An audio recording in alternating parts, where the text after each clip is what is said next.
السلام علیکم اسٹوڈینٹس، آج ہمارا ٹاپک ہے difference between direct expenses and indirect expenses. سب سے پہلے ہم دیکھیں گے کہ ڈائریکٹ ایکسپنسز اور انڈائریکٹ ایکسپنسز ہیں کیا، اس کے بعد ہم دیکھیں گے کہ ان کے درمیان فرق کیا ہے، اور پھر ہم دیکھیں گے ان کی ریکارڈنگ کہاں پہ ہوتی ہے، یعنی فائنینشیل اسٹیٹمنٹ کے اندر یا آپ کی trading profit and loss account یا انکم اسٹیٹمنٹ کے اندر آپ اس کو کہاں پہ ریکارڈ کرتے ہیں۔ ٹھیک ہے، سب سے پہلے اس کی ڈیفینیشن دیکھیں۔ Direct expenses all the expenses connected with purchase of goods are known as direct expenses. For example, carriage inward, wages, custom duty, clearing charges, dock charges، یہ تمام کے تمام خرچے، وہ تمام کے تمام خرچے جن کا تعلق پرچیز آف گڈس سے ہوتا ہے انہیں ہم کہتے ہیں ڈائریکٹ ایکسپنسز۔ وہ تمام کے تمام اخراجات جن کا تعلق پرچیز آف گڈس سے ہو انہیں ڈائریکٹ ایکسپنسز کہتے ہیں۔ ٹھیک ہے، مثال کے طور پہ ہمارا ٹریڈنگ بزنس ہے، یعنی ٹریڈنگ بزنس مطلب مرچنڈائزنگ بزنس ہے۔ ہم بنی بنائی چیزیں لاتے ہیں اور لا کر کیا کرتے ہیں، سیل کر دیتے ہیں۔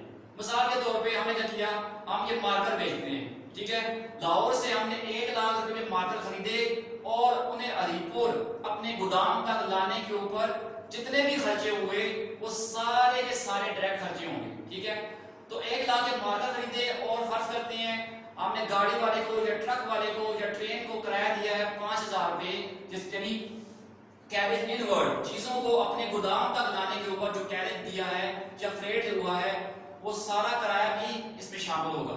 تو وہ تمام کے تمام اخراجات جو آپ کے پرچیز آف گڈ سے تعلق رکھتے ہیں وہ ان کو آپ کہتے ہیں کہ ڈائریکٹ ایکسپنسز کہتے ہیں۔ ٹھیک ہو گیا۔ indirect expenses all the expenses other than direct expenses are known as indirect expenses۔ وہ تمام کے تمام خرچے جو ڈائریکٹ خرچوں کے علاوہ ہوں گے وہ سارے کے سارے آپ کے انڈائریکٹ ایکسپنسز ہوں گے۔ ٹھیک ہے، مثال کے طور پہ رینٹ آف بلڈنگ، سیلریز، ٹھیک ہے، salaries to employees, utility bills, depreciation of building وغیرہ ہو گئی، bad debts, travelling expenses, postage and telegram ہو گیا۔ تو وہ تمام کے تمام خرچے جو جن کا تعلق سیل سے ہوگا which are connected with sale of goods are known as indirect expenses۔ indirect expenses کو عام operating expenses بھی کہتے ہیں۔ ٹھیک ہے، operating expenses کے اندر administrative expenses اور selling expenses آتے ہیں۔ ٹھیک ہے، میں نے ادھر اکٹھے کر کے لکھ دی ہیں۔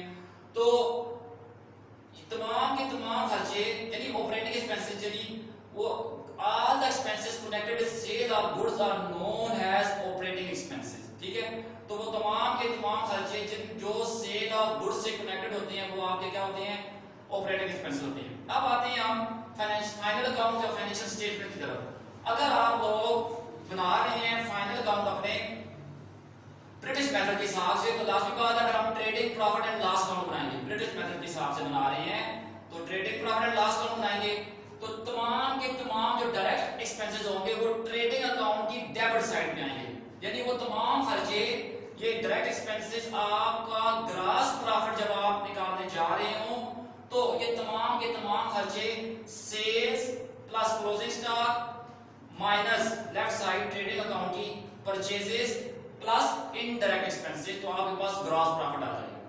ٹھیک ہو گیا، تو پتہ یہ چلا کہ ڈائریکٹ ایکسپنسز جو ہوتے ہیں وہ ٹریڈنگ اکاؤنٹ کا حصہ ہوتے ہیں، پروفٹ اینڈ لاس کا نہیں، یعنی trading and profit and loss اکٹھی ٹرم ہے تو ٹریڈنگ اکاؤنٹ کی ڈیبٹ سائڈ پہ ہی آئیں گے۔ ٹھیک ہو گیا۔ اسی اور اگر آپ انکم اسٹیٹمنٹ بنا رہے ہیں یعنی امریکن میتھڈ کے حساب سے بنا رہے ہیں انکم اسٹیٹمنٹ تو یہ آپ کا direct expenses cost of good sold کا حصہ ہوگا۔ ٹھیک ہے، جب آپ کاسٹ آف گڈ سولڈ بنانے جا رہے ہوں گے تو اس میں آپ ان کو ریکارڈ کریں گے۔ انڈائریکٹ ایکسپنسز جو ہے اگر آپ trading profit and loss account بنا رہے ہیں تو یہ پروفٹ اینڈ لاس اکاؤنٹ کی ڈیبٹ سائڈ پہ آئیں گے۔ ٹھیک ہے، یعنی آپ کو پتا ہے کہ ٹریڈنگ اکاؤنٹ جو ہوتا ہے اس سے گراس پروفٹ یا گراس لاس آتا ہے، اگر گراس پروفٹ آ رہا ہے تو پھر اس میں سے ہم تمام کے تمام انڈائریکٹ ایکسپنسز یعنی آپریٹنگ ایکسپنسز کو مائنس کرتے ہیں تو ہمارے پاس نیٹ پروفٹ آتا ہے۔ ٹھیک ہے، یا نیٹ لاس آتا ہے۔